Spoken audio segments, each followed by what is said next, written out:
Leonardo, o que você acha de ler um livrinho? Você já parou pra pensar que pode ser útil ler um livro de vez em quando? Bom, tô lendo 3 livros atualmente, velho. Ah, mentira. Quem lê mais de um livro ao mesmo tempo pra mim é dodói, velho. Eu tô lendo um livro da Disney sobre como encantar clientes, que eu acho legal. Tô lendo um livro sobre tênis, a arte do tênis. E Bitcoin do 38, que eu acho que eu vou acabar abandonando ele, velho. Nossa, ele escreve igual ele fala, porque deve ser o livro mais esquizofrênico do mundo. Pior que dá pra sentir a raiva, a indignação na leitura, velho. Você não assume os seus erros, que você é gordo porque você não faz ginástica e come merda, porque você é pobre, porque você não acumula e não trabalhou direito, porque você acreditou na ordem do demônio. Faz o que você tá com vontade, faz o que você gosta, ama na vida, você vai ser um perdedor. Nossa senhora. Mas enfim, não vou falar sobre isso aqui, cara. Não, por que não? Tava divertido falar sobre a esquizofrenia do Renato 38. Isso. Tá, parei. Mas é o seguinte, se você aí que assiste a gente gosta de ler um livrinho, gosta de informação útil...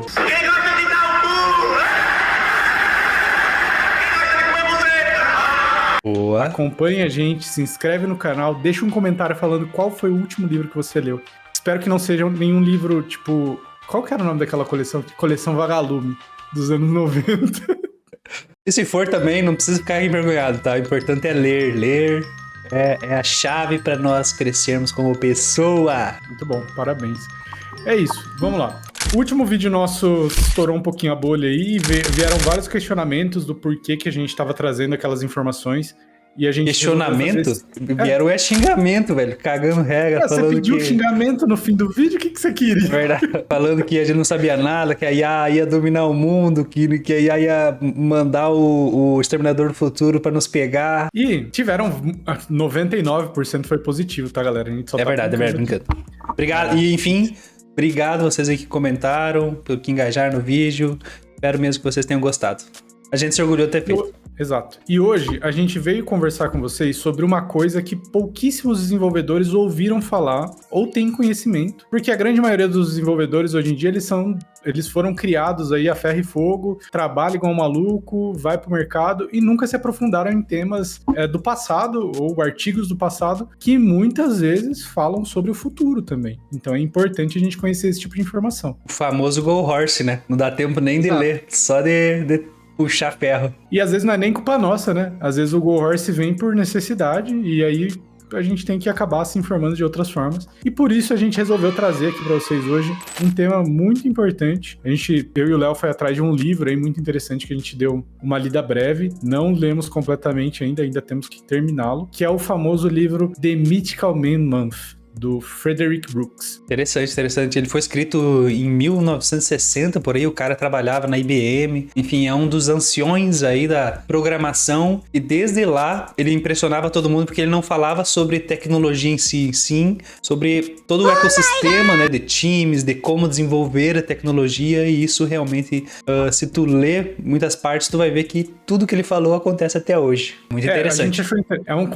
Vou dar um contexto breve aqui. O Fred Brooks, ele foi o gerente de projetos do sistema operacional S360 da IBM, nos anos 60. Ele escreveu esse livro no meio dos anos 70, né, esse The Mythical Man Month. E o que a gente achou interessante é que alguns tópicos que ele trazia naquela época se enquadram até hoje. E a gente resolveu trazer nesse vídeo um dos tópicos que a gente achou que é o mais relevante com relação ao livro, que é o No Silver Bullet. Acho que todo mundo já ouviu falar disso, né? Não existe bala de prata. Importante. Várias vezes a gente utiliza isso no dia a dia. No dia a dia. Ah, vamos usar... Microserviços. Microserviço? Yay! Daí sempre tem um maluco que fala, não tem bala de prata. Ah, vamos usar pela milionésima vez o MongoDB estruturado? MongoDB não é bala de prata, usa outro banco de dados. E o Fred Brooks já em 1970 e pouquinho, 75, ele já falava sobre o No Silver Bullet e o contexto que ele traz do No Silver Bullet é muito interessante. Isso, nesse artigo, também tem um artigo que a gente vai disponibilizar aqui no primeiro comentário fixado, fala que existem duas complexidades no desenvolvimento de software. Uma delas é a complexidade essencial, que é basicamente as regras de negócio, o que o software vai ter que fazer e tudo mais. E a outra que é a complexidade acidental, que é basicamente a tecnologia envolvida. Que antigamente, por exemplo, uma das complexidades eram tu desenvolvia em C++ ou alguma coisa assim, tu mesmo que tinha que fazer o teu gerenciamento de memória lá no byte mesmo, tudo certinho. Tinha que fazer o deploy na unha, não tinha frameworks modernos ainda que nos ajudavam a fazer mais rápido e tudo mais, então antigamente tinha mais complexidade, e isso, desde lá a gente vem criando frameworks, ferramentas para nos ajudar a resolver essas complexidades acidentais para conseguir focar mais nas essenciais, que são a regra de negócio e o que o nosso software vai fazer principalmente.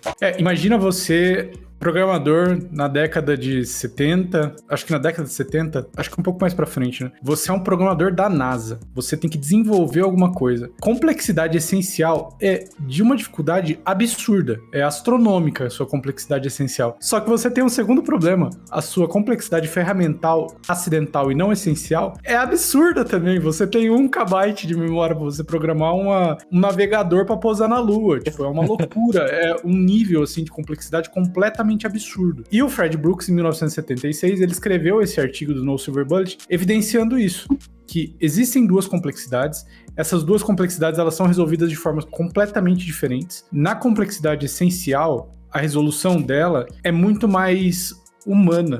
É definir como que um produto vai ser entregue, é definir como que um produto vai evoluir, qual que é o objetivo daquele produto. É quase que uma complexidade de negócio. São complexidades que muitas vezes hoje são assumidas às vezes por POs, às vezes por tech leads, por team leads, são pessoas que estão um degrau acima dos desenvolvedores, mas que é a complexidade importante da coisa. O que a gente quer trazer aqui para vocês é que a complexidade acidental, a não essencial, ela já vem sendo resolvida ao decorrer das décadas com ferramentas. Então, são linguagens cada vez de mais alto nível. Então, sei lá, em vez de você programar em C, você programa hoje em Java, que é muito mais alto nível. Ou, às vezes, você programa em Python. Tem um método que resolve tudo e você não faz ideia do que o método faz. Boa. E isso é uma resolução da complexidade acidental, da complexidade não essencial. E tem várias outras ferramentas, então, que nas últimas décadas estouraram muito.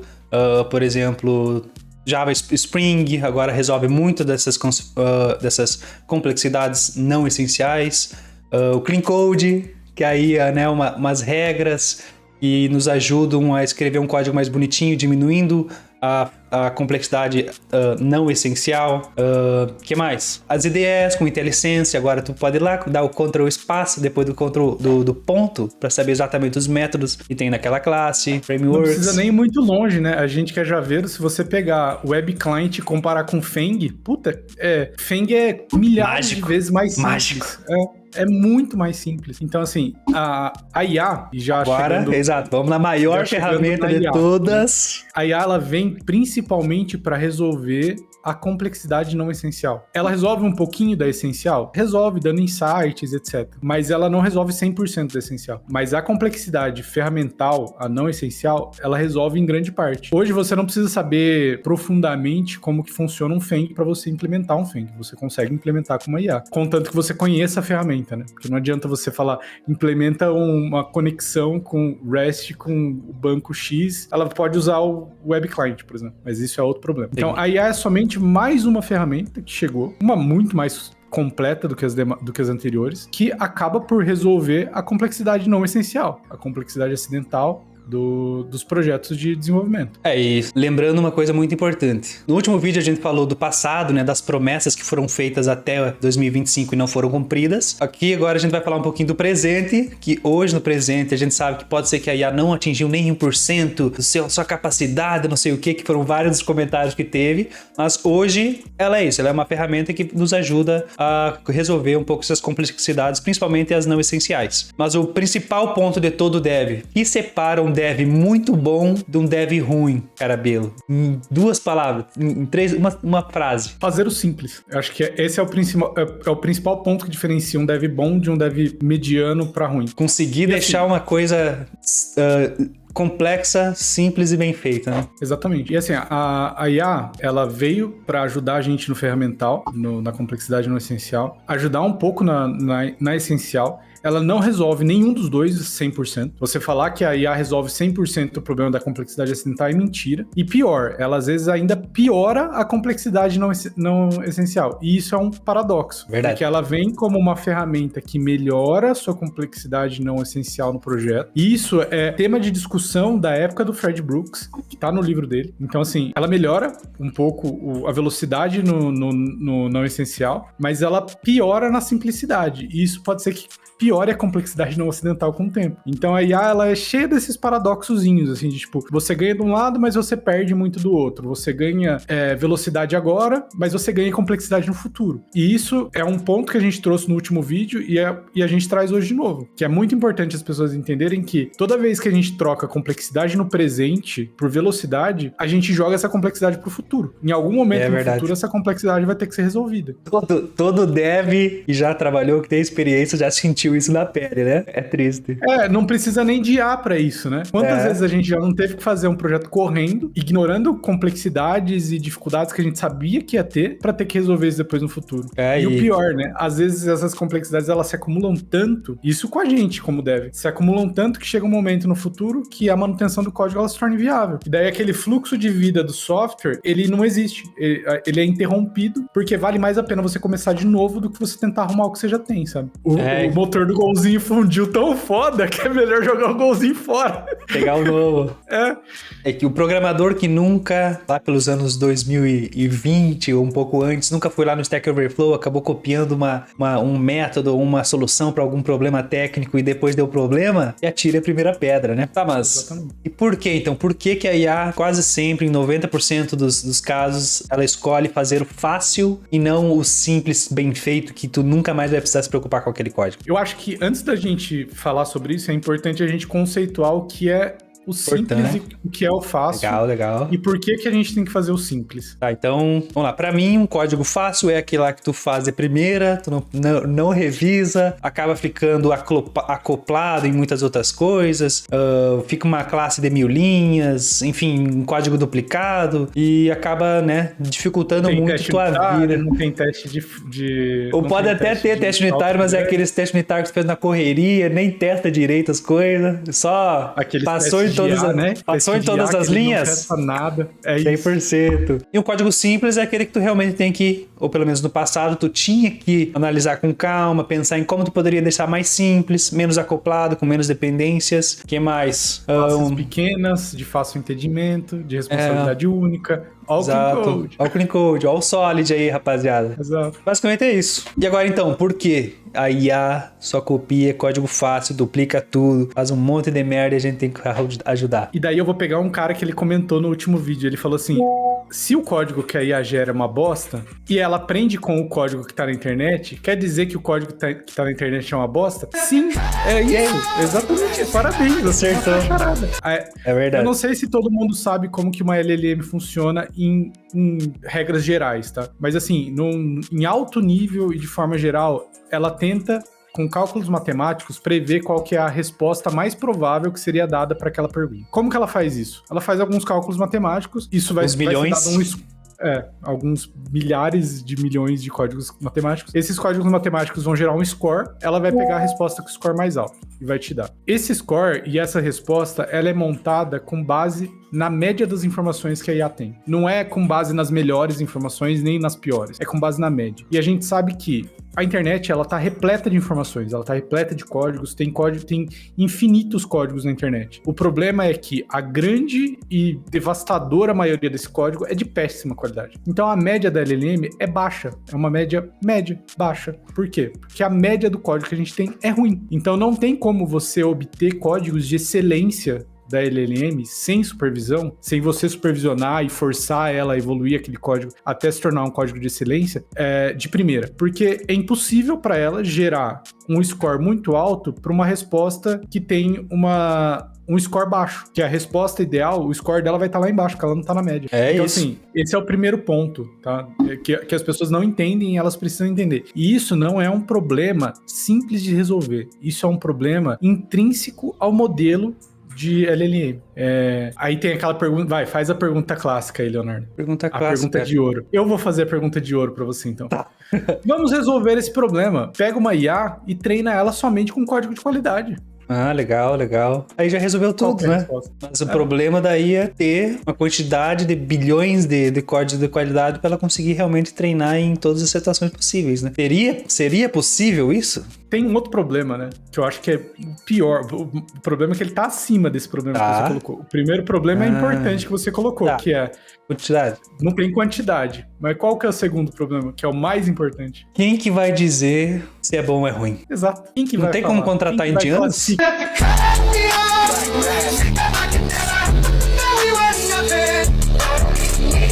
Esses dados. Vamos treinar a Índia inteira, 1 bilhão de pessoas pra fazer isso, velho. Eu acho que eles aceitariam. Eu acho que você matou o segredo, hein? Vamos pegar e vamos distribuir pros indianos o código do mundo inteiro e eles classificam uma nota de 0 a 10. Perfeito.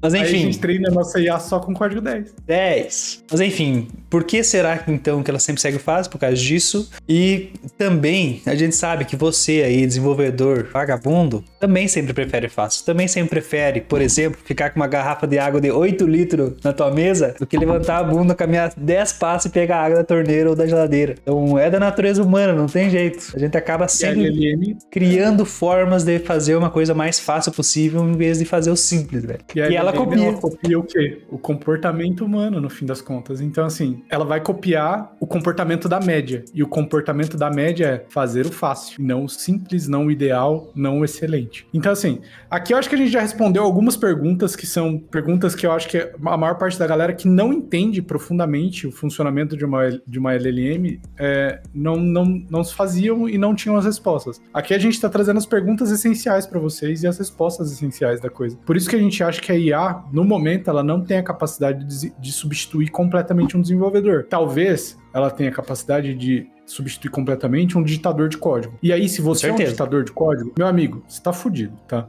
Vai ler um livro. Vai ler um livro, vai se envolver mais com o negócio, conversa com seu PO, entende seu negócio, aprenda o que seu produto faz, né? Que tem um monte de desenvolvedor aí que não sabe nem o que o produto dele faz, ele só pega a tarefinha lá, coda e dá pro QA e nem testa o que fez, né? Então, sai dessa curva aí, que essa curva vai morrer, tá? Então, se torne um engenheiro de software. Deixe de ser apenas um programador. Programadores vão parar de existir. Isso é fato. Isso é fato. Questão de tempo, né? Questão de tempo. Então é isso. O Scarabello já deu a letra pra ti, desenvolvedor aí, estude, melhore, porque senão, se tu for só um digitador de código, tu vai ser atropelado por um caminhão ou um trem ou uma nave espacial que é a IA e ela vai te pegar, rapaz. Não adianta fugir. E não é como se você já não fosse meio obsoleto, né? Porque só os IntelliSense da vida já te deixou meio pra trás, né, filho? Vamos pra cima e estudar. Mas nós sabemos que você finge bem. O teu líder acha que você é um bom programador, um bom engenheiro de software, mas na real tu só digita código. Então, fingir não vai te salvar pra sempre, rapaz. Até agora tava salvando, não é pra sempre. Mas enfim, pra finalizar então, cara, a gente falou um monte de coisa aqui, a gente gosta de IA, a gente usa IA diariamente, a gente realmente está tentando refinar os conhecimentos para tentar usar essa ferramenta nova cada vez mais, mas a gente não acredita que ela agora vai substituir todo mundo igual tem muita gente vendendo aí. Pelo menos não dessa forma que ela é hoje, né? Sam Altman, essa semana, falou que até o fim desse ano, 2026, não teremos mais desenvolvedores. Pela, sei lá... milésima vez. Ele falou isso. A cada 3 meses tem que falar isso, né? Eu duvido muito por um simples motivo. Ele inventou algum outro tipo de IA que não seja LLM? Se ele não inventou, a gente não vai ser substituído. Mas o ChatGPT 5.3 vai ser brabíssimo. Brabaço. Velho. Mas enfim, tomando cu. A IA é sim uma ferramenta perfeita para dev usar, para dev conseguir ter mais ideias, conseguir ser um pouquinho mais produtivo, mas não vai só botando uns prompts lá e iterando um prompt 30 vezes até a IA cuspir um monte de código que tu não entende e achando que tu é programador. O programador pode ser, mas que tu é achando que tu é um engenheiro de software de qualidade, velho. Não tem como.